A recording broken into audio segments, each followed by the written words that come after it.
Hi everyone, welcome to registering to Region 3 contest. I am the regional coordinator, Taylor Hamlin. I'm also a 8th grade U.S. history teacher. This is probably going to be for the teachers who already know me, but if in case anybody else sees this, just wanted to introduce myself. If you can see my screen, you're actually looking at the registration page right here. It says 2019 National History Day in South Dakota, Region 3 contest. You got all the contest info right here on the side. This is a brand new system to actually help people it's a brand new system that helps people register. Hopefully the process will be a little bit faster than last year. The idea is that once students have an account, they don't have to go through the process every single time they register. So if for example, if students make it to state, they don't have to jump through all these hoops all over again. So hopefully it'll be a little bit easier. I will be going over exactly how to register a student. So if you are a teacher and you would like to just share this video with your students, that would be a really easy way for them to understand how to do this. Or if you're a teacher and you want to do this yourself, make your own video or coach them, that's fine too. But I just wanted to make something that'll help out both teacher and students. So I'm going to go ahead and start. You can see here this is the login information. I already have my name and password in here because I already have an account. I'm actually going to write in a different name. That way I can actually show you how to do this. So right here where it says create account, I am just going to put in the name. And then I'm going to put in an email address, and that is it. Really important to remember for the students to put in an email address that they know that they own. So if your school does not give your students an email address, they will need to use a personal one. Also, it's important to remember that if your school has a firewall for students' emails, so for example, if people outside the district can't email your students, like my district for example, then they won't actually be able to get any emails from History Day. That's okay. I set up the registration process where no one actually needs to go to their email and check something or click a link or anything. In order to register, all you need to do is type in your first name, your last name, and an email. And that is it. If you do that, then you will automatically register. I'll show you how to do that. So we got our first, last name, and our email. We're going to go ahead and hit create account. For our students here, we're going to make students. So we have our student email right here. We're going to put in a password. I always tell my students to put in one that they'll easily remember. So if they already have computers at school, maybe the same password they're already using, just to make it easier on themselves. We'll put in that twice. Then here's the part where it says, please select your school, teacher, and your grade. If your school and or teacher is not listed, please have them register. You will be able to continue the registration process once your school and teacher have registered. Thank you. So the way this works is, you go in here, we'll type in Georgia Morse Middle School. So that's where I'm from, and then we'll type in, I'm already in here. So really important too, make sure that you have yourself registered. Now, I was already registered, my name didn't show up here, so when I clicked on this, when I demoed this, my name wasn't on here. So here's my biggest recommendation. Have one student do this first. So have them click not listed, have them put in your information. Once that one student does it, it'll work for the rest of the students. So again, just make sure your name is on there because they will need it. If it's not on there, they will not let them, they won't be able to move forward from that spot. All right, make sure they put their grade in. It's really important so we know which division they go into. And then you hit save and continue. And again, here's a new part. So we have two choices. We can either create a new project or we can do this link/join existing team project. I'm starting a project right now, so I'm going to start with this one. If you're in this section though, somebody's already had to make a project and have saved the key or the team key or ID. So if a student has done this, what they're going to need to do is actually write that information down and share it to their teammates. Now, if you have students who are in different classes, that can be really difficult. So here's my recommendation. I would have students write it on a whiteboard, the actual key ID, or have students email each other. And if your students don't have email, what they could do is just write it on notebook paper, and you could pass it to those students in class. A lot of different ways to share that information, but they will need it in order to move on. And you want to make sure that they all are using the same team key or ID. Otherwise, they'll be registered under two projects, and that gets confusing, so we have to delete stuff, and they have to re-register. So make sure they do it right the first time. But we are going to create a new project, so what we'll need is, we need project title.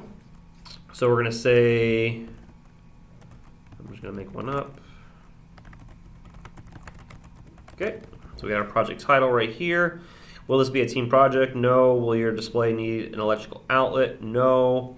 We're going to click a category. It's going to be a paper. We're going to do a description. What I'm going to recommend is the description just needs to be a few sentences long, maybe like even 2 to 3 sentences, just describing what is it about. That's it. That just helps us organize our judges a little bit better. We have judges who are specialists or really interested in certain kinds of history, and we want to make sure that they're enjoying their experience too, and so we want to put them in the best projects possible. So if your student could just give a brief description of what their project's about, maybe their thesis, what they're focusing on, that would be great. I'm not going to do that right here. I'll just copy my title just to save time. And then I'll write down here just to remind you 2 to 3 sentences describing the topic and thesis. How about that? Okay, nice and easy. Right here you'll upload a file. So you click on upload file, you hit choose file, and it should just bring up things like that. Make sure your students save these files. If it doesn't work, please let me know. You actually don't need to save the file right away. I know a lot of students want to register.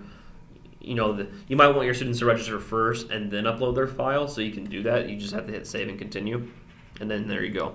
So as you can see, this is what it'll look like. Got our first name, last name, we have our email, we have our username and password, and Georgia Morris Middle School, blah, blah, blah. So all that stuff works. As you can see, looks good. So I say my information is correct. Now, permissions and waivers. Please know that you must submit the following authorizations. Students, to complete this form, you will need a parent guardian to agree to the authorizations and waivers below. So this is what I recommend to students. Make sure that the students read these themselves. They need to themselves hit yes, I agree, yes, I agree. They will need to then say yes, I agree.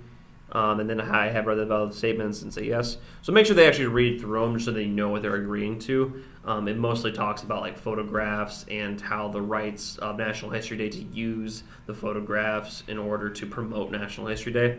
Have students do this first and then actually email parents and let them know what their students are affirming to. If a parent, then I would recommend just email parents, be like, hey guys, your students are submitting this form. Does anyone have any problems with this? You can even email that before students register. You could literally copy and paste all of this stuff into an email and just ask them like, hey folks, does anyone have a problem with this? My parents all say no, so I don't expect anyone to have an issue. If someone does, let us know so we can, figure things out. But we do need to know if a student does not agree to these things or a parent doesn't agree to these things, because then we need to make sure that our photographers know not to take a picture of that student or their project. But again, just let them know. I would just have students do this themselves though, and then just please affirm with parents. That way the parents know what's happening. And then, that's it. You hit continue. And that is it. That is the main page. We're all done. So we go to main page, and there we are. Waivers accepted, account created. And so that hopefully will make things a lot easier. Last year we had paper waivers that had to be signed, and it was really difficult to figure out. This way it's just a lot more simple. So double check all these things. Email folks, let them know what's happening. That way if anybody gets upset, we can get back to them. Here we have information too for students. Students will have all these links. History Day sources, rule book, judging policies, advancement policies. And so, if students want to read this in their own time or you want to work with them, you can. We have important dates right here. We have last day to register regional contest, February 25th. Website lockout date says February 25th, but that's actually incorrect. The lockout date will be March 1st. So make sure your students know that March 1st will be the actual lockout date. And same with papers, must be converted to PDFs and uploaded to the contest registration system. That again will not be February 25th, that will be March 1st. I will make sure of that. That's how that's going to be. We do that because March 1st is when I'll actually be getting all the materials to my judges. So I'm going to work on changing that, but just please confirm with your students, let them know that these two dates are incorrect. March 1st will be the actual date, and March 1st is next Friday. You have teacher main page too and judge main page. Students can look at all that. The last thing, if your students need to add or change things, they can go up to here. You see where it says Camry. We click on that, click on my profile. And we have these different things. They can change their name. They can add their parent email address if they want to. They can add a cell phone number if they really want to. None of these things are necessary or needed, but they're more than welcome to add if they want to. They can change their project title. They can they made a mistake. They can fix it right here. Also, they can change descriptions, and here's the most important part: they can actually upload their file. So if students need to upload their file, they haven't done so yet. They just need to go to here and do that, and that's it. So please, again, let me know if you have any questions. I know this is a lot of information, and this is a brand new system. Hopefully this video was helpful. If you don't have any questions, though, I look forward to seeing you at the contest. Have a great day, guys. And there we go. Bye.